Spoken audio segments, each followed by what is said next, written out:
नमस्कार, मी जोयली आणि आपण पाहताय कोकणचं नंबर 1 महा चॅनल कोकण साद लाईव्ह। गेल्या काही दिवसांपासून आपण या वर्षीच्या मागोवा घेतोय। अनेक घटना घडल्यात सिंधुदुर्गात, त्या संदर्भातला आढावा घेतोय आणि आज आपण आढावा घेणार आहोत दोडामार्ग तालुक्याचा। आणि आज माझ्या सोबत आहेत दैनिक कोकण सादचे संपादक संदीप देसाई सर। सर, आपलंही मनपूर्वक स्वागत। काय काय घडलंय दोडामार्गात आणि त्याचे कसे पडसाद उमटलेत सिंधुदुर्गात? नक्कीच जोयली, आपण गेल्या आठवड्याभर संपूर्ण जिल्ह्यातील तालुकावाईज आढावा घेतोय, फ्लॅशबॅक मध्ये जातोय आणि जे काही गेल्या वर्षभरात चांगलं वाईट संपूर्ण एक ज्या घडामोडी घडलेल्या आहेत त्याचा मागोवा घेतोय। दोडामार्गच्या बाबतीत बोलायचं जर झालं तर पहिल्यांदा आपण ज्या पॉझिटिव्ह बातम्या आहेत त्याच्यानंतर त्याच्यामध्ये काय वेगळ्या पद्धतीने सगळं झालं ह्याच्यावर फक्त एक नजर मारूया, मग आपण त्याच्यावर सविस्तर चर्चा करू शकतो।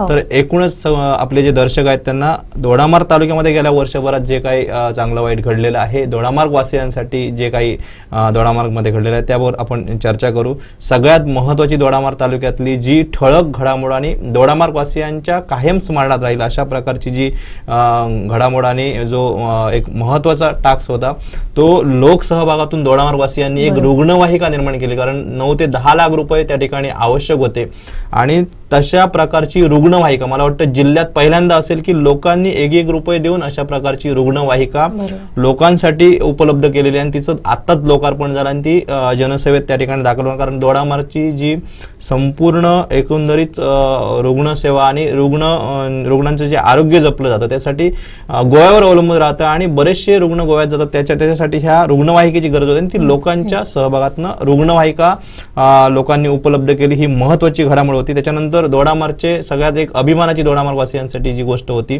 ते दोडामार्गचे सुपुत्र जे सैन्य दलात कार्यरत आहेत, मेजर अजय सावंत यांना अर्जुन पुरस्कार मिळालेलाच होता, पण यावर्षी त्यांना छत्रपती शिवछत्रपती खेलरत्न पुरस्कार सुद्धा महाराष्ट्र शासनाचा मिळाला, ही एक अभिमानाची गोष्ट। त्याच्यानंतर जसं आपण रुग्णवाहिकेचं बोललं तर दोडामार्गवासियांचं आरोग्याची काळजी घेण्यासाठी जे सगळ्यात महत्त्वाचं गरजेचं होतं, गेली अनेक वर्ष जन आक्रोश आंदोलन झाले, आरोग्याचं जन आक्रोश आंदोलन झालं आणि त्याच्यामुळे जी मागणी होती दोडामार्ग ग्रामीण रुग्णालय जवळपास 25 ते 30 कोटीची त्या ठिकाणी इमारत होते, तिला मंजुरी मिळालेली आहे। नगरपंचायतच्या इमारतीचं सुद्धा काम सुरू झालेलं, तिचा शुभारंभ त्या ठिकाणी सुरू झालेला आहे। केंद्रीय मंत्री नारायण राणे, त्यानंतर पालकमंत्री हे सगळे मान्यवर त्या ठिकाणी गेले, या नगरपंचायतचं सुद्धा भूमिपूजन होऊन काम प्रत्यक्ष सुरू आहे। त्याच्यानंतर तालुक्यासाठी जे आवश्यक संपूर्ण युवा वर्गासाठी आवश्यक असणारं तालुका क्रीडांगणाचं काम सुद्धा इमारतीचं सुरू झालेलं आहे आणि सगळ्यात महत्त्वाचं पंचायत समितीची जी इमारत आहे, कारण जे सगळं प्रशासन चालतं, लोकांचा दैनंदिन संपर्क येतो, अशा प्रकारची पंचायत समितीची इमारत सुद्धा जी आहे त्या इमारतीचं काम सुद्धा नुकतंच भूमिपूजन या इमारतीचं झालेलं आहे, ती सुद्धा इमारत या ठिकाणी लोकांसाठी मिळणार आहे। त्याच्यानंतर सगळ्यात महत्त्वाची गोष्ट जी आहे ती दोडामार्ग तालुक्यामध्ये ज्या पायाभूत सुविधा आहे त्याच्यामध्ये हेवाळीचं सगळ्यात महत्त्वाचं जे पूल होतं, गेल्या अनेक पिढ्यांची मागणी होती, हेवाळी मुळशेती नदीवर पूल नसल्यामुळे हे गेली 70 ते 80 वर्ष लोक ओढीनेच त्या ठिकाणी प्रवास करत होते आणि जीवघेणा प्रवास होता, कारण कमी उंचीचा कॉजवे त्या ठिकाणी होता आणि त्या पुलाची मागणी लोकांची पूर्ण झाली। त्याच्यानंतर तिलारी दोडामार्ग राज्यमार्गावरील सुद्धा महत्त्वाचं भेडशी पूल या ठिकाणी काम सुरू होऊन जवळपास पूर्णत्वाकडे आलेलं आहे आणि सगळ्यात महत्त्वाचं जी सगळ्यात दोडामार्ग वासियांसाठीच नव्हे तर संपूर्ण सिंधुदुर्ग जिल्ह्यासाठी एक चांगली गोष्ट ज्याची गेली अनेक वर्ष मागणी होती की आडाळी MIDC तिथे कार्यान्वित व्हावी, मंजुरी होती, पण त्याच्या भूखंडाचं वाटप जे आहे ते या ठिकाणी यावर्षी झालेलं आहे। जवळपास 15 उद्योजकांना भूखंडाचं वाटप झालेलं आहे। या एकूणच सगळ्यांसाठी पॉझिटिव्ह बातम्या होत्या आणि त्याच्यानंतर आत्ता दीपक केसरकर यांनी दोडामार्गच्या याच आडाळी प्रकल्पामध्ये 1000 कोटीचा अत्तर प्रकल्प सुद्धा आपण देऊ अशा प्रकारची घोषणा केली, तिलारीच अम्युजमेंट पार्कची घोषणा केली आणि ह्या सगळ्या गोष्टी होत्या आणि सगळ्यात सरते शेवटी वर्षाला आपण बघायला गेलं तर चांगली गोष्ट जी झालेली आहे सांस्कृतिक चळवळीच्या दृष्टीने ती साटेली भेडशी येथीलचं प्राथमिक आरोग्य केंद्राचे इमारतीचं उद्घाटन होते सुद्धा झालेलं आहे। पिकुळे येथे एक नवा विद्यार्थी साहित्य संमेलन झालेलं आहे।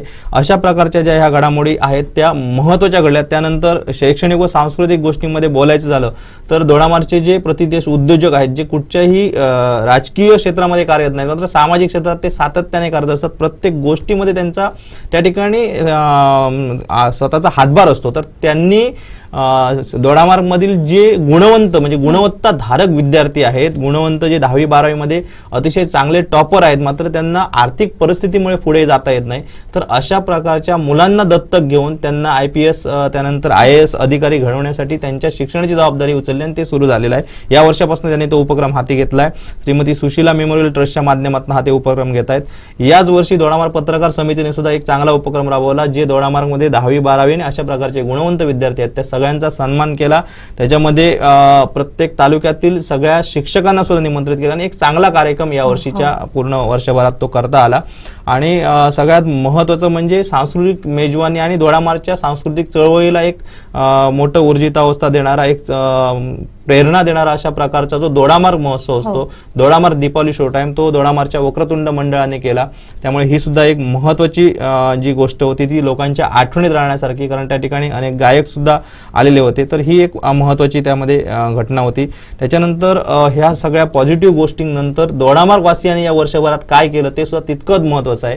तर दोडामार्ग वासियांचं जे आढळीसाठी आंदोलन होतं, कारण ते उत्स्फूर्त आंदोलन होतं, दोडामार्गच्या आढळी ज्यांनी स्वतःहून जमिनी दिलेल्या होत्या, तर त्या लोकांनी आव्हान केलं आणि सरपंचांनी पुढाकार घेतला, तिथल्या समितीने पुढाकार घेतला आणि एक भव्य लॉंग मार्च निघाला, जो लॉंग मार्च प्रतिकात्मक होता आढळीपासून मंत्रालयावर, तो आढळीपासून बांद्यापर्यंत झाला। ही एक महत्त्वाची त्याच्यामध्ये घटना होती। त्याच्यानंतर जो दोडामार्ग वासियांना सातत्याने भेडसावणारा गेली 15-20 वर्ष 2002 पासून जो प्रश्न भेडसावतोय, हत्ती प्रश्न, या हत्ती प्रश्नाला चालना देण्यासाठी, वाचा फोडण्यासाठी लोकांनी तिलारी खोऱ्यातले जे सरपंच आहेत ते एकत्र झाले आणि त्यांनी एक जन आक्रोश आंदोलन छेडलं आणि ते दोडामार्ग पासून सावंतवाडीच्या DFO कार्यालयावर आणलं होतं। ही एक महत्त्वाची त्याच्यामध्ये घडामोड होती। त्याच्यानंतर संपूर्ण जिल्ह्यात जो विषय चर्चेत आला आणि प्रत्येकाच्या जिव्हाळ्याचा विषय, आरोग्याचा विषय, तर या आरोग्याची सुरुवातच जी आहे ती दोडामार्ग पासून झालेली होती, कारण तिथले जे राजकीय आणि सामाजिक कार्यकर्ते सर्व पक्षीय या सगळ्यांनी रुग्णालयाला टाळं ठोकण्याचं एक आंदोलन छेडलेलं होतं आणि तिथून आरोग्याचा प्रश्न ऐरणीवर आला म्हणण्यापेक्षा तो सगळ्या पटलावर आला, प्लॅटफॉर्मवर आला आणि चर्चा झाली आणि त्याच्यातून एक चांगलं आउटपुट मिळालं, पण ती सुरुवात दोडामार्ग मधून झालेली होती।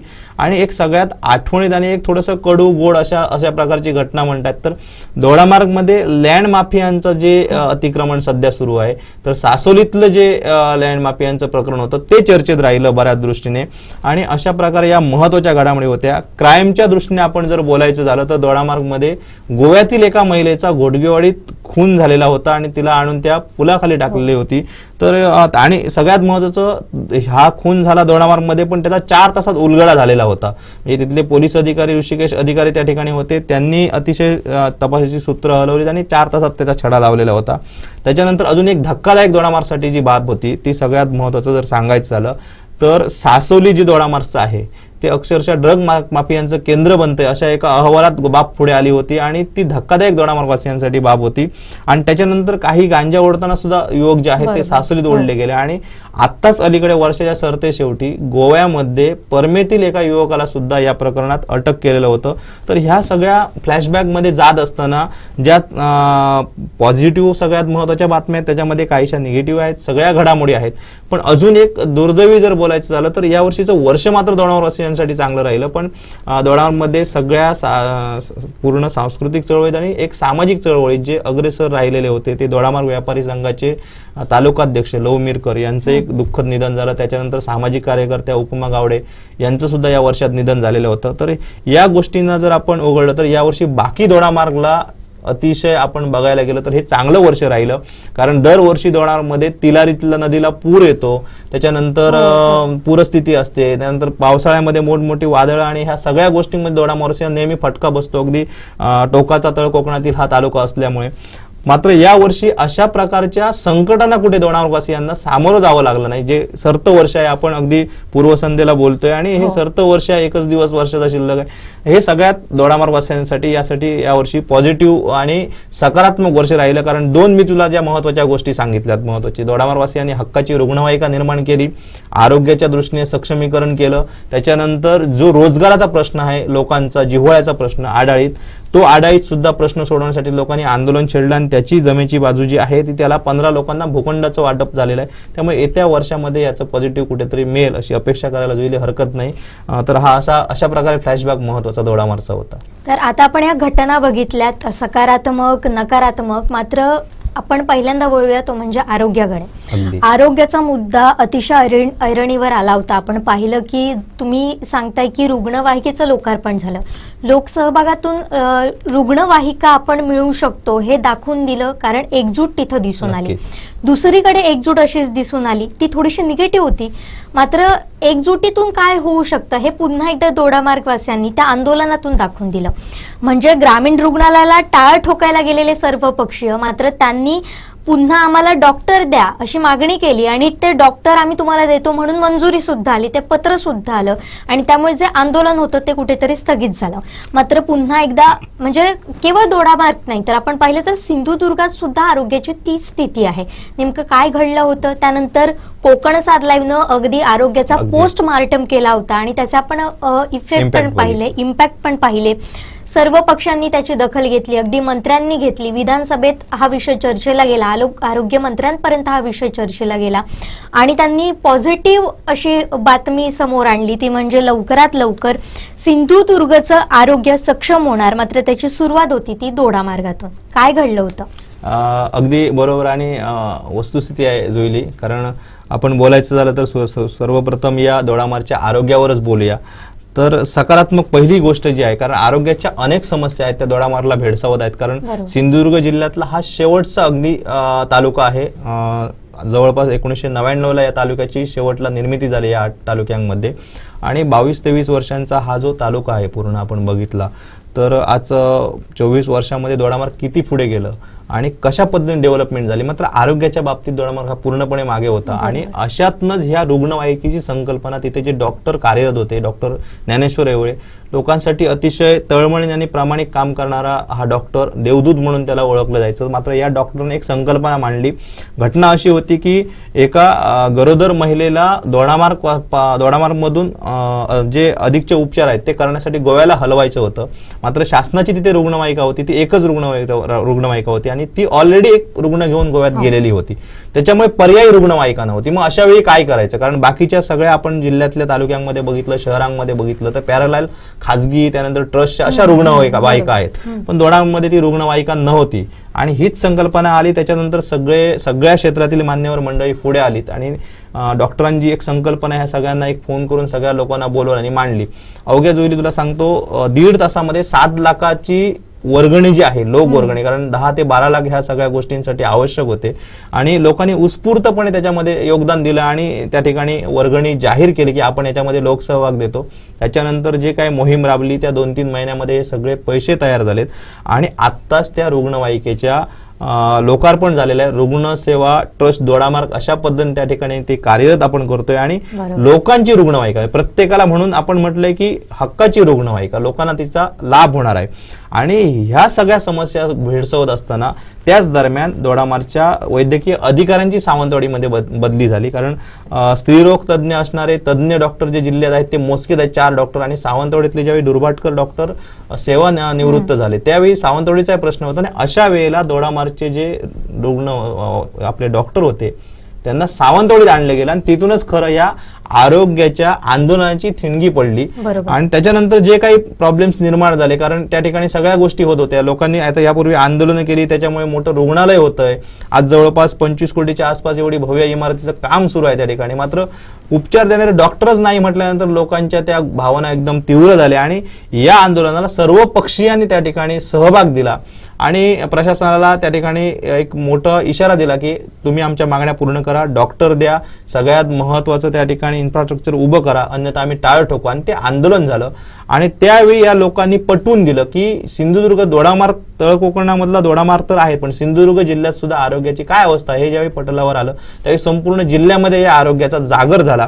आणि कोकण साथने सुद्धा तू म्हटलंस तसं चांगल्या पद्धतीने हा सगळ्यात जिव्हाळ्याचा विषय होता. इथे कुठच्याही पक्षाला, कुठच्याही यंत्रणेला या ठिकाणी वेठीस धरण्याचा अशा प्रकारचा मुळीच या ठिकाणी आशय नव्हता आणि आपण त्याच पद्धतीने काम केलं.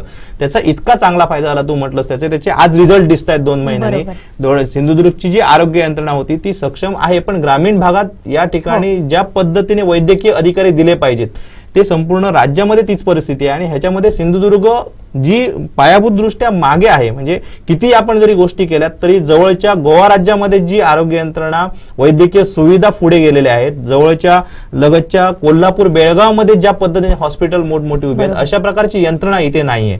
त्यामुळे पर्याय नाही, आणि अशा प्रकारची यंत्रणा जर नाही तर त्याला एकमेव पर्याय आहे की इथे वैद्यकीय अधिकारी जे तज्ज्ञ आहेत ते पहिल्यांदा आले पाहिजेत, त्याच्यानंतर मग जी आवश्यक यंत्रणा आहे ती आली पाहिजे. तर याच गोष्टीवर आपण आवाज उठवला, त्याचा इम्पॅक्ट झाला. जसं तू म्हटलंस की अगदी तालुक्यापासून जिल्ह्यापासून ते राज्याच्या अधिवेशनात सुद्धा हा विषय आला आणि त्याचा आज रिझल्ट मिळतोय. सिंधुदुर्ग जिल्ह्यामध्ये आरोग्य यंत्रणा सक्षम होते, प्रत्येक तालुक्यामध्ये त्या दृष्टीने प्रयत्न केले जात आहेत. आणि निश्चित आता आपण या वर्षी जरी या विषयावर चर्चा करत असलो तरी आगामी वर्षात याचा निश्चित रिझल्ट मिळू शकतो. आणि एक आपण एकंदरीत कोकण साथने टीमने जी मेहनत घेतली आणि हा विषय अजेंड्यावर आणला तो खऱ्या अर्थाने सिंधुदुर्ग वासियांच्या हिताचा होता असंच म्हणावं लागेल, आणि त्याचा रिझल्ट मिळतोय. नक्कीच सर, आपण जेव्हा हा मुद्दा समोर आणला आणि ज्यावेळी आपण या सगळ्याचा अभ्यास केला तेव्हा धक्कादायक माहिती समोर आली होती. म्हणजे जेवढी पदं मंजूर आहेत त्यापेक्षा अनेक पदं ही रिक्त आहेत सिंधुदुर्गात. आजही ती परिस्थिती आहे. मात्र या वर्षी ही परिस्थिती असली तरी पुढचं वर्ष 2024 हे वर्ष थोडंसं वेगळं असेल आणि आरोग्यदृष्ट्या आपला सिंधुदुर्ग सुद्धा सक्षम असेल अशी आपण आशा बाळगूया. आपण पाहिलं सर, राजकारण म्हटलं की पहिलं नाव आपल्या डोळ्यासमोर येतं ते अर्थात कणकवलीचं. म्हणजे कणकवलीत अनेक घटना घडतात, त्याचे पडसाद उमटतात आणि त्याची चर्चा जी होती राज्यात होते. मात्र यावर्षी दोडामार्गात सुद्धा अनेक अशा राजकीय घटना घडल्यात आणि त्याची चर्चा संपूर्ण राज्यात झाली. त्यातला मी एक मुद्दा सांगेन तो म्हणजे शालेय शिक्षण मंत्री दीपक केसरकर यांच्या विरोधात बॅनरबाजी झाली होती. म्हणजे काही काळ ते बॅनर हटवण्यात आले, मात्र अशा पद्धतीचा रोष जो होता तो तिथे व्यक्त करण्यात आला होता. काय झालं होतं त्यावेळी? जुली, महत्वाचा मुद्दा तू उपस्थित केलास. खरं तर फ्लॅशबॅक मध्ये जात असताना हा मुद्दा येणं अपेक्षित होता आणि तूच नेमकाच तोच मुद्दा या ठिकाणी आता आठवण करून दिलास. तसं बघायला गेलं तर यावर्षी राजकीय दृष्ट्या जो राडा होतो, कणकवलीचं नाव घेतलंस तू, कणकवली, कुडा ही अतिशय अतिसंवेदनशील अशा प्रकारचे तालुके आहेत. मात्र दोडामार्ग त्या दृष्टीने अतिशय शांत आणि संयमी तालुका आहे. मात्र याच तालुक्यामध्ये जो लोकांचा एक आक्रोश होता, कुठेतरी मनातल्या भावना होत्या, त्या राजकीय हेतूनेच म्हणा किंवा कुठच्याही उद्देशाने म्हणा, इथले जे स्थानिक आमदार आहेत, आज शालेय शिक्षण मंत्री आहेत, राज्यात कॅबिनेट मंत्री आहेत, गेले 15 वर्ष या ठिकाणी आमदार म्हणून कार्यरत असताना त्यांनी जे काही काम केलं ते वस्तुस्थिती आणि लोकांसमोर आहेच. पण आरोग्याच्या दृष्टीने त्यांनी जे काही घोषणा केलेल्या होत्या ते आज पूर्तता होत नाही. त्याच्यामधलं अम्युजमेंट पार्क दोडामार्गमध्ये त्यांनी आश्वासन दिलेलं, आरोग्याचं दिलेलं, त्याच्यानंतर आढाईचं दिलेलं, ही सगळी आश्वासनं लोकांना त्यांनी दिलेली होती. मात्र ही आश्वासनाची कुठे पूर्तता होताना दिसत नव्हती आणि तोच लोकांच्या मनातील आक्रोश जो होता. आणि काही पॉलिटिक्स सुद्धा, याला राजकारण सुद्धा निश्चित आहे. आणि ते बॅनर रातोरात एकाच रात्रीमध्ये संपूर्ण लावले गेलेत आणि त्यांच्यातील जो काही मनातल्या भावना होत्या, ज्या समोर येऊन कोणी काही लोक बोलू शकत नव्हते, त्या बॅनरच्या माध्यमातून त्यांनी व्यक्त केल्या. अर्थातच दुसऱ्या दिवशी सकाळीच ते बॅनर संपूर्ण पोलीस यंत्रणेने, उबाटा जी शिवसेना आहे, उद्धव बाळासाहेब ठाकरे या शिवसेनेकडे बघितलं जात होतं. मात्र तशा प्रकारचं कुठचंही ज्या गोष्टी आहेत त्या पुढे आलेल्या नाही. आणि मूळ शिवसेना आहे जी शिंदे गटाची शिवसेना आहे, ह्या लोकांनी या गोष्टीला आक्षेप घेतला, पोलिसांकडे गेले, प्रशासनाकडे गेले आणि ते बॅनर हटवले गेले. आणि हे बॅनर अगदी तिराईपासून ते बांद्यापर्यंत संपूर्ण होते. मात्र त्यानंतर या सगळ्या शिवसेनेने सांगितलं की हे राजकारणच होतं. मात्र ह्या सगळ्या गोष्टी जरी असल्या, यामागे राजकारण जरी असलं तरी लोकांनी मांडलेली भूमिका आपण चुकीची म्हणता येणार नाही. निश्चित जर मूल्यमापन करायला गेलं तर गेल्या कोरोनाचा काळ जो वगळला तर कोरोना काळामध्ये कुठेतरी आपले कॅबिनेट मंत्री जे होते ते ऍक्टिव्ह या ठिकाणी दिसत नव्हते. मात्र गेल्या 2 वर्षात ते ऍक्टिव्हनेस झालेले आणि दोडामार्गमध्ये आताचे चित्र दिसतंय. म्हणजे अगदी ग्रामीण रुग्णालयापासून ज्या महत्वाच्या इमारती होत्या त्या त्यांच्या माध्यमातून होत आहेत. त्याच्यानंतर रस्त्यांच्या दृष्टीने, रस्त्यांच्या एवढं आंदोलन होत होती, आज दोडामार्गमध्ये रस्ते तसे सुस्थितीत आहेत. अजून हत्तींचा प्रश्न आहे आणि आडाईचा, रोजगाराचा, जिव्हाळ्याचा प्रश्न आहे आणि टुरिझमचा प्रश्न आहे. तर या प्रश्नांकडे केसरकर साहेब बोलतायत पण अजून रिझल्ट मिळत नाही. आणि त्याच मला वाटतं ते रिझल्ट मिळत नसल्यामुळे रिॲक्शन होती आणि ती रिॲक्शन राजकीय पटलावर जरी नसली तरी ही रिॲक्शन लोकांनी या बॅनरच्या माध्यमातून दाखवून दिली. निश्चित येत्या वर्षामध्ये त्याच्यातनं काहीतरी पॉझिटिव्ह निघेल अशी अपेक्षा करायला हरकत नाही. नक्कीच नक्कीच. त्यानंतर एक धक्कादायक बाब समोर आली होती ती म्हणजे ड्रग्सच्या माध्यमातले आणि ड्रग्स म्हणजे अगदी युवक तिथं सापडले होते गांजा उडताना. म्हणजे अनेक वर्ष झाली आहेत हा मुद्दा कधी ना कधी उफाळून येतोच, त्यावर चर्चा होते, मात्र ठोस उपाययोजना होत नाही, त्याला रोखता येत नाहीये. काय कारण आहेत नेमकं आणि सासोली ड्रग्सचं केंद्र कसं काय बनत चाललंय? नक्कीच जुईली, खरं तर ही बातमी जेव्हा समोर आली तेव्हा सगळ्यांनाच धक्का देणारी होती, सगळ्या क्षेत्रातल्या मान्यवरांना धक्का देणारी बातमी होती. आपल्यासाठी सुद्धा ती धक्कादायकच बातमी होती की संपूर्ण अनेक राज्यांच्या बैठकीमध्ये अगदी स्टेट लेवलला ही बाब समोर आली. गोव्याने त्या ठिकाणी मुद्दा मांडला की जे गोव्याला ड्रग्ज सप्लाय होतं ते त्याचं केंद्र सासोली आहे. खरं तर तळ कोकण आणि पूर्ण महाराष्ट्र आणि या कोकणासाठी ही धक्कादायक बाब होती. कशा पद्धतीने हे मांडलं गेलं, कारण पोलिसांकडनं खरं तर आपल्या सिंधुदुर्ग पोलिसांनी सुद्धा याचा पोलखोल करणं किंवा याबाबत वस्तुस्थिती सांगणं गरजेचं होतं. मात्र काही त्या अगोदरच्या त्याला गोष्टी होत्या आणि काही घटना घडलेल्या होत्या, त्या आपण त्याच्यामध्ये त्याला संदर्भ देऊ शकतो. पण अशा प्रकारचं केंद्र बनलं म्हटलं तर तशा प्रकारची गोष्ट तिथे कुठे अशा प्रकारचा वाव आहे असं म्हणता येणार नाही. मात्र काही ठिकाणी हे आपण किती बोलत असलो, ज्यावेळी आम्ही ह्याच्या डीप मध्ये गेलो आपण सुद्धा तो मुद्दा अतिशय लावून धरला. कारण खरं तर युवा पिढीला आणि जे सामाजिक स्वास्थ्य आहे पूर्ण जिल्ह्याचं ते बिघडवणारे अशा प्रकारच्या या प्रवृत्ती तिचा बिमोड झाला पाहिजे. आणि ही पटलावर ज्यावेळी गोष्ट आली की हे केंद्र बनतंय त्यावेळी आपण त्याच्यामध्ये डीप गेलो, बरीचशी माहिती घेतली आणि ह्याच्या मागे अगदी मुळाशी जाण्याचा प्रयत्न केला. मात्र ह्याचं मूळ अजूनही सापडत नाही. मात्र वस्तुस्थिती अशी आहे की ही घटना घडल्यानंतर काही कालावधीनंतर तिथे गांजा ओढणारे युवक सापडलेत. परमे मधला एक गोवा राज्यामध्ये नोकरीला जाणारा जो मुलगा आहे तो सापडला. याच्या मुळाशी गेलं तर जुईले आपण रोजगार ह्या गोष्टीवरच बोललं पाहिजे. आज अतिशय कमी कालावधीमध्ये आणि झटपट श्रीमंतीचा जो विषय आहे ह्याच्यातनं अतिशय उच्च शिक्षित म्हणजे चांगल्या शिक्षित घराण्यातील मुलं जी आहेत ती सुद्धा गुंतल्याचं चित्र समोर येते. आज आपण उघडपणे जरी त्याच्यावर बोलू शकत नसलो तरी बऱ्याचशा गोष्टी अशा पद्धतीने समोर आलेल्या आहेत. पोलीस यंत्रणा सुद्धा अतिशय तशा पद्धतीने काम करते ग्रामीण लेवलला. आम्ही याच्या मुळाशी गेलो त्यावेळी. पण बरेचसे असे युवक आहेत जे शिकलेले आहेत, चांगले आहेत, जर त्यांना या सगळ्या गोष्टींमध्ये खेचलं तर त्यांचं भवितव्य आहे याचा सुद्धा विचार कुठेतरी माणुसकी म्हणून खाकीतील जी माणुसकी आहे तो विचार करते.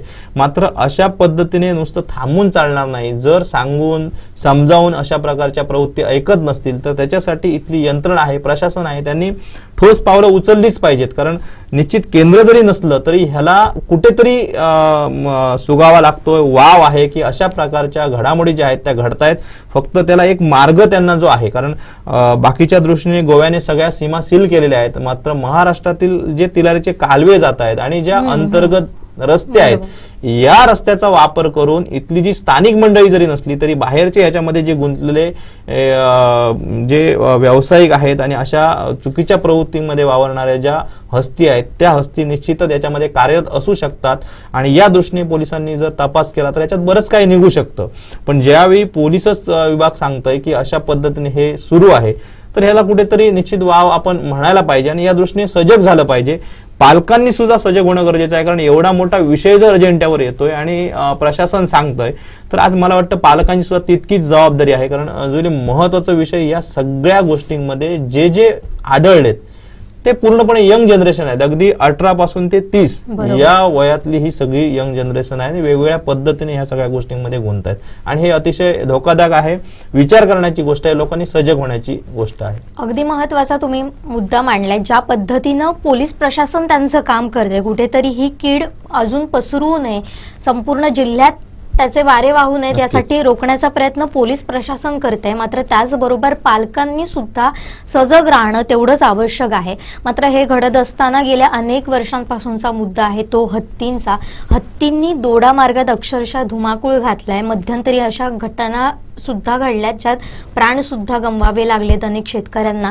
पण आपण पाहिलं तर दोडा मार्ग म्हटलं की संपूर्ण जंगल भाग येतो, तिथंच लोकांची शेती आहे, त्यामुळे पर्याय नसतो त्या ठिकाणी जाण्यापासून. मात्र आपणच आता या त्यांच्या आवारात घुसखोरी केल्यामुळे का होईना हे हत्ती म्हणा किंवा जंगली प्राणी आता थेट येत आहेत, मानवी वस्तीत घुसतात, हल्ले करतात, हे प्रमाण वाढलंय. मात्र हत्तींमुळे एक मोठी दहशत दोडा मार्गात आहे. तर हत्ती रोखण्यासाठी कशा प्रकारच्या उपाययोजना तिथं केल्या जात आहेत आणि हे वर्ष हत्ती रोखण्यासाठी कसं महत्वपूर्ण ठरलं? जुईली अतिशय महत्वाचा प्रश्न उपस्थित केला. खरं तर हा प्रश्न जो आहे तो मी या ठिकाणी जिल्ह्याचं संपादक म्हणून काम जरी करत असलो तरी ज्या गावातनं आलोय, कारण हेवाळे हे अतिशय सिंधुदुर्ग जिल्ह्याचं शेवटचं गाव आणि जिथनं हत्तीने एंट्री केली, कर्नाटकच्या बॉर्डर मधून एंट्री केली महाराष्ट्रात, त्या गावामध्ये सर्वप्रथम हे 2002 मध्ये हत्ती आलेले आहेत. आज 2023 संपतंय, 24 येतंय. जवळपास 22 वर्षाचा जो काळ आहे तो आपण विचार केला तर ह्याच्यामध्ये लोटलेला आहे. 2 तपांचा काळ आणि एवढ्या काळामध्ये तिथले लोक संघर्ष करतायत. निश्चित आज बोललं जातंय की आपण त्यांच्या क्षेत्रामध्ये अतिक्रमण केलंय, सगळ्या गोष्टी केलेल्या आहेत, पण नेमकं त्याचं मूळ काय हे कोण समजून घेत नाहीत. तिथल्या लोकांचं जे नुकसान होतंय ते अपरिमित आहे. कारण तिथल्या लोकांचं जर जगण्याचं साधन बघितलं, उदरनिर्वाहाचं प्रमुख साधन जर बघितलं तर ते साधन खऱ्या अर्थाने या ठिकाणी आपण जर विचार करायला गेलो तर पूर्णपणे शेती आणि शेतीवरच उदरनिर्वाह आहे. कारण रोजगाराच्या अजूनही तिथे अशा प्रकारच्या ज्या गोष्टी आहेत त्या उपलब्ध नाही आहेत आणि लोक शेतीवरच जगतायत. आणि अशाच दरम्यान 2002च्या दरम्यान ज्यावेळी हत्ती आलेत, तिलारीत दाखल झालेत आणि अजूनही ते हत्ती त्या ठिकाणी वास्तव आहेत. ज्यावेळी सुरुवातीला हत्तींची संख्या होती ती 18 ते 20च्या दरम्यान होती आणि त्याच्यावेळी माणसं सुद्धा मारली गेली. सुरुवातीला पूजा लोकांनी केली हत्तींची आणि आज त्याच हत्तींना लोकांना बघवत नाही. कारण माणसाच्याच जर जीवावर उठलेले जर हे प्राणी असतील तर लोकांनी काय करावं हा सुद्धा महत्त्वाचा प्रश्न आहे. आणि हा जरी सगळा प्रश्न जरी असला तरी मानव आणि हत्ती म्हणजे जो वन्य प्राणी आहे त्यांच्यातील जो संघर्ष आहे तो न बघवणार आहे. आणि ह्याच्यामध्ये एक दुर्दैवाची गोष्ट या ठिकाणी मुद्दामून हा विषय काढला तर आपण आपल्या कोकणसाच्या माध्यमातून हा प्लॅटफॉर्मवर आणूया की राज्य शासनाला पण ह्याचं कळलं पाहिजे. तुला एक आश्चर्य आणि हास्यास्पद गोष्ट सांगतो. गेल्या वर्षी ज्यावेळी वन्य प्राण्यांची जनगणना केली गेली तर त्याच्यामध्ये हत्तीची जनगणनाच केली गेली नाही. म्हणजे ही धक्कादायक बाब होती. म्हणजे महाराष्ट्रात हत्ती आहे ते आपण अजून मान्य नाही करत आहोत. 22 वर्ष येऊन नुकसानी करतायत, सगळ्या गोष्टी करतायत. कदाचित ते वन विभागाला किंवा तिथल्या यंत्रणेला किंवा ज्या पद्धतीने शासनाचं काही धोरण आहेत तर त्या धोरणामध्ये ह्या कशा पद्धतीने बसत नाहीत ही वस्तुस्थिती असू शकते. पण आता ज्यावेळी आपण जनगणना करतोय त्या हत्तींचं वास्तव्य तिथे दिसतंय तर आपण ते निदान हत्ती आहे ते मान्य तरी केलं पाहिजे. तशा दृष्टीने कुठे प्रयत्न होत नाहीत आणि ते जर मान्य झालं तर मग प्रतिबंधात्मक उपाय झाले असत्या. यापूर्वी सिंधुदुर्ग जिल्ह्यामध्ये हत्ती हटाव मोहीम राबवली गेली. तीच हत्ती हटाव मागण्यासाठी यावर्षी शेतकऱ्यांनी तिलारीच्या अगदी नाविलाज असतो जे सगळे सरपंच आहेत ते एकत्र झाले आणि जन आक्रोश आंदोलन उभारलं की या हत्तींना तुम्ही हटवा. आज हत्तींची संख्या मर्यादित आहे आणि जे हत्ती आलेले आहेत ते कर्नाटकातनं महाराष्ट्रात तिलारी खोऱ्यात उतरले. त्या हत्तींना पुन्हा तुम्ही तिकडे सोडा अशा प्रकारची मागणी होते. आणि ही मागणी त्या लोकांची आपण रास्त म्हणायला हरकत नाही, पण किती झालं तरी शेवटी वन्य प्राणीच आहे तो, त्याचा नैसर्गिक अधिवास आहे आणि या नैसर्गिक अधिवासात आपण राहत आहोत. फक्त जे फॉरेस्ट डिपार्टमेंट असू दे, शासन असू दे, सगळ्या गोष्टींनी विचार केला पाहिजे. हत्ती हे आज जरी आलेले असले तरी त्या अधिवासात कित्येक वर्षापासून हत्तींचा अधिवास आहे आणि जंगलामध्ये हा प्राणी आहेच. तो आज लोकवस्तीत काय येतोय, लोकांचं नुकसान काय करतोय, त्यांना पर्याय काय. जर 22 वर्षात आपण उपाययोजना करू शकत नसू तर यावर आणखी किती दिवस आपण बोलणार आहोत. आणि ह्या माध्यमातून या लोकांचा जो आक्रोश आहे तो शासनाने समजून घेतला पाहिजे, राज्यकर्त्यांनी समजून घेतला पाहिजे. जर आपण जोईले आणखी एक महत्वाचा जर जिल्ह्याच्या दृष्टीने विचार केला तर हा वन्य प्राणींचा जो विषय आहे तो अजेंड्यावर आणण्यासाठी आपल्या जिल्ह्यातील लोकप्रतिनिधींपेक्षा अन्य जिल्ह्यातील आणि कोकणातील किंवा महाराष्ट्रातील जे आमदार खासदार आहेत ते महत्वाचं विधान परिषदेत, विधान लोकसभेत या गोष्टी प्रभावीपणे मांडतायत. आपल्या लोकांनी पण या मांडायला पाहिजे होत्या. निश्चित त्यांच्याकडनं मांडल्या जातात पण ज्या लोकांना अपेक्षित आहेत त्या पद्धतीने त्याचं हे होत नाहीत. यावर्षी एक जमेची बाजू आहे की हे आंदोलन झालं त्याच्यानंतर सगळ्या चर्चा झाल्या आणि लोकांना जी भरपाई मिळणारी होती त्याच्यामध्ये वाढ झाली. हा एकच प्लस पॉईंट आहे. पण ही बाब सुद्धा एक त्याच्यामध्ये फक्त एकच मिनिटामध्ये लोकांचं जे मर्म आहे ते सांगतो की भरपाई मिळते. एका नारळाच्या झाडाला आज 4,800 रुपयाची भरपाई दिली जात होती. तोच नारळ अगदी पूर्वजांपासून आहे, 60-70 वर्ष असणारा नारळ तो त्या ठिकाणी हत्ती येतो, एका रात्रीमध्ये एका क्षणामध्ये त्याचं नवतं करतो आणि त्या ठिकाणी पुन्हा दुसरं झाड जर लावायचं असेल तर जी मुळं खाली गेलेली असतात ती एक गुंठ्यामध्ये असतात. पुन्हा 5-10 वर्ष लोकांना वाट बघावी लागते.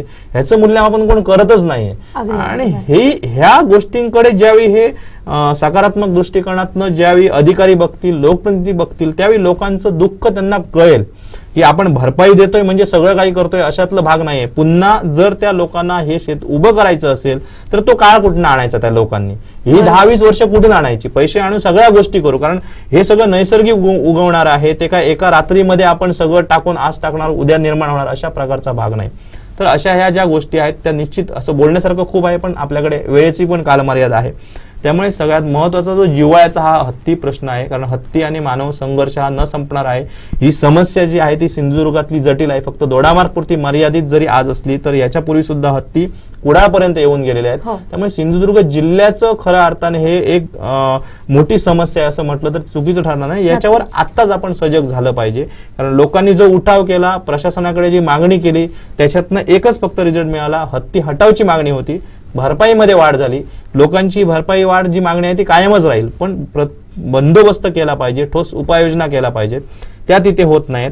दोडामार्ग अतिशय हा सेन्सिटिव्ह विषय असून सुद्धा तिथे ज्या आरोप आहेत, ह्याच्यापूर्वी कन्नमवार म्हणून जे आरोप होते रेंज फॉरेस्ट ऑफिसर, आज त्या ठिकाणी एक महिला अधिकारी कार्यरत आहे. एवढी मोठी जबाबदारी सांभाळून हे सगळं तिथे हाताळण्याचं सुद्धा ते ज्या अधिकारी आहेत त्या प्रयत्न करतायत, पण त्यांना तितकी ताकद सुद्धा या प्रशासनाने द्यायला हवी. तिथले जे कर्मचारी आहेत त्यांचं सुद्धा दुःख आहे आणि हे जुईली हे खरं तर पटलावर येत नाहीत.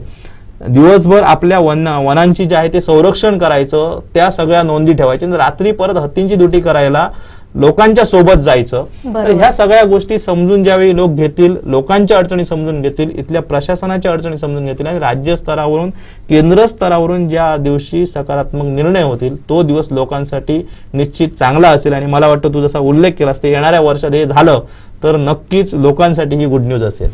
नक्कीच सर. भरपाई तुम्ही आता म्हटलं की भरपाई ही दोन दिवसांपुरती पुरणारी आहेत, मात्र वर्षानुवर्ष जी झाडं मुलांसारखी जपली जेव्हा ती तुटून पडतायत तर ते दुःख किंवा तो क्षण हा फार हळवा करणारा असतो, त्या शेतकऱ्यांना वेदना देणारा असतो.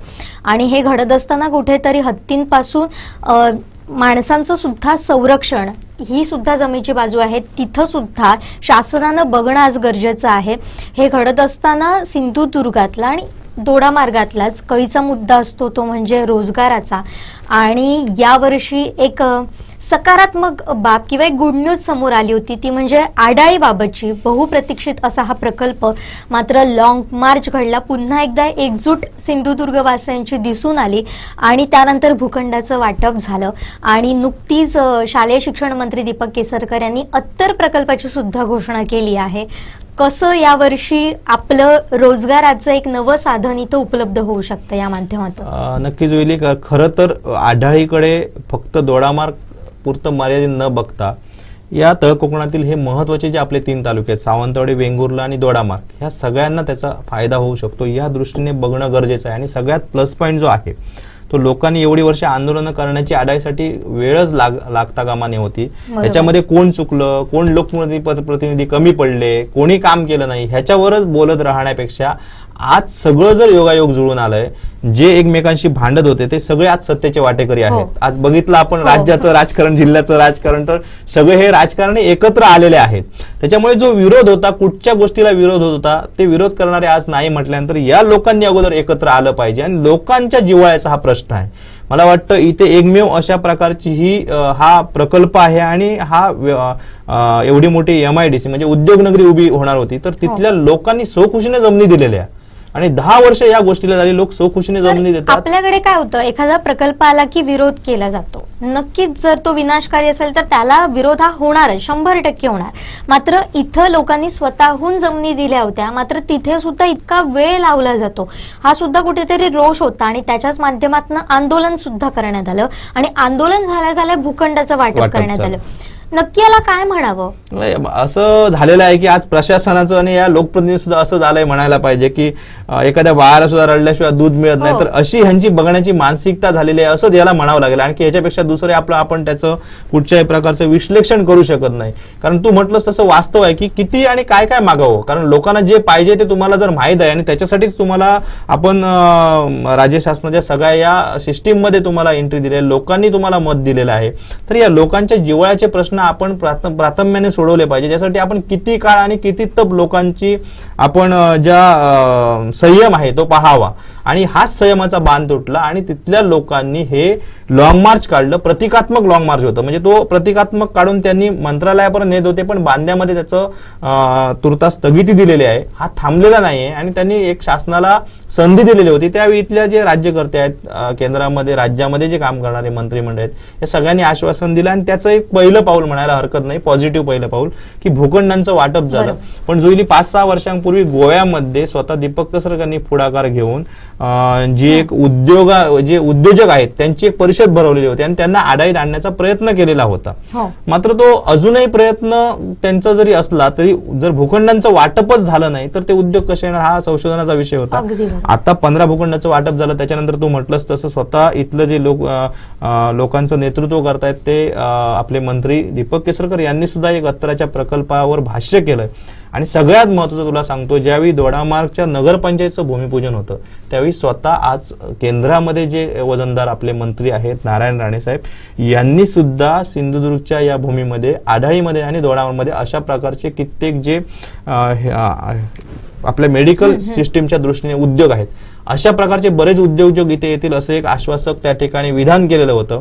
त्यामुळे निश्चित आगामी काळामध्ये एक अपेक्षा करायला हरकत नाही की या सगळ्यांनी जर एकत्र आलं, कारण ह्या नंतरची महत्वाची घडामोड जी होती राणे आणि दीपक केसरकर यांची भेट, त्याच्यामुळे ह्या दोघांनी जर ठरवलं तर मला वाटतं केंद्र आणि राज्य एकत्र आलं तर ते दोडामार्ग वासियांच्याच नव्हे तर संपूर्ण सिंधुदुर्ग जिल्ह्याच्या दृष्टीने अतिशय एक सुखकर गोष्ट म्हणायला हरकत नाही. कारण ज्या लोकांच्या गरजा आहेत, जी लोकांच्या मागण्या आहेत, त्या लोकांच्याच विकासासाठी इथल्या संपूर्ण विकास आहे तो करण्यासाठी हे लोक पुढे वावरत आहेत. तर त्यांनी लोकांनी जर पॉझिटिव्ह विचार केला आणि त्यांनी ज्या घोषणा केलेल्या या उद्योग आहेत, त्याच्यानंतर वन औषधी प्रकल्प सुद्धा आढळीत घोषणा झालेली तो सुद्धा प्रलंबित आहेत. ह्या सगळ्या गोष्टी जर झाल्या तर सगळ्यात महत्वाचं अगदी हाकेच्या अंतरावर तिथनं आंतरराष्ट्रीय विमानतळ जे आहे मोपा आणि ती इतकी जमेची आपल्याला बाजू आहे, ह्या सगळ्या गोष्टीचा फायदा उठून जर त्यांनी हे रोजगार नगरी आणि उद्योग नगरी उभारली तर मला वाटतं दोडामार्गच नव्हे सिंधुदुर्गचं सुद्धा जे एक उद्योग आणि रोजगाराचं जे एक आपण बोललो जातो की रोजगारात आपण मागे आहोत, पर्यटनाला खूप वाव आहे, पर्यटनातून रोजगार आहे, मला वाटतं ह्या खऱ्या उद्योगातून रोजगार मिळेल याच्याकडे सकारात्मक दृष्टिकोनातून सगळ्यांनीच बघणं गरजेचं आहे. आणि तू म्हटलंस तसं इथे विरोध नाहीये सगळ्यात महत्वाचं, आणि हीच ताकद उचलून या आपल्या लोकप्रतिनिधींनी खरं म्हणजे ह्या संधीचं सोनं केलं पाहिजे होतं. आणि रोजगार नाही म्हणतायत जे वर्षानुवर्षे कोकणाकडे आणि तळ कोकणाकडे एका वेगळ्या दृष्टिकोनातून बघितलं जातं. गोव्यामध्ये रोजगाराचा आज अक्षरशः एवढा विस्तार झालेला आहे, तो विस्तार आपल्याकडे व्हायला वेळ लागणार नाही. त्याच्यासाठी यांनी सकारात्मक प्रयत्न करणं आवश्यक आहे. नक्कीच हे जे मुद्दे असतात ते केवळ निवडणुका आली की त्याची घोषणा करणं किंवा तेव्हाच अंमलबजावणी करणं किंवा एखादा प्रकल्प सांगितला की तो पुढे घेऊन जाणं हे निवडणुकांपुरतं न ठेवता त्यावर प्रत्यक्षात अंमलबजावणी करणं फार गरजेचं आहे. कारण इथला मोठा युवक वर्ग आहे तो आता पूर्णपणे रोजगार असेल किंवा आरोग्य असेल हा संपूर्णपणे गोव्यावर विसंबून आपल्याला राहत असलेला पाहायला मिळतोय. रस्त्यांचे सुद्धा प्रश्न पाहिलेत तर रोज अपघात घडतायत. त्यामुळे जेव्हा आपला मुलगा घर सोडून जातो तो कधी परत घरी येईल अशा आशेने सगळे कुटुंब बसलेले असतात. त्यामुळे सिंधुदुर्गातल्या सिंधुदुर्गात असे प्रकल्प होणं गरजेचं आहे आणि आडाळी त्यावर एकमात्र उपाय ठरेल अशी सुद्धा आशा आहे. सर धन्यवाद, तुम्ही महत्त्वपूर्ण अशी माहिती दिलात, दोडामार्गात घडलेल्या घटनांचा मागोवा घेतलात त्यासाठी आपले सुद्धा मनपूर्वक आभार. तर या होत्या सगळ्या घटना दोडामार्गातल्या ज्या 2023 मध्ये घडलेल्या अतिशय चांगल्या वाईट घटनांचा मागोवा आपण घेतला आणि सकारात्मक बाब जी होती ती म्हणजे रोजगारासंदर्भातली आडाळीतला बहुप्रतीक्षित प्रकल्पाच्या संदर्भातली ही बातमी होती. भूखंडाचं वाटप झालेलं आहे आणि आता हा प्रकल्प लवकरात लवकर कार्यान्वित व्हावा अशी सुद्धा मागणी होते. मात्र 2024 हे वर्ष काहीतरी नवीन घेऊन यावं आणि सिंधुदुर्ग हे रोजगाराच्या दृष्टीने सुद्धा सक्षम व्हावा अशीच अपेक्षा आहे. आता इथंच थांबतोय. पाहत रहा कोकणचं नंबर 1 महा चॅनल कोकण 7 लाईव्ह. धन्यवाद.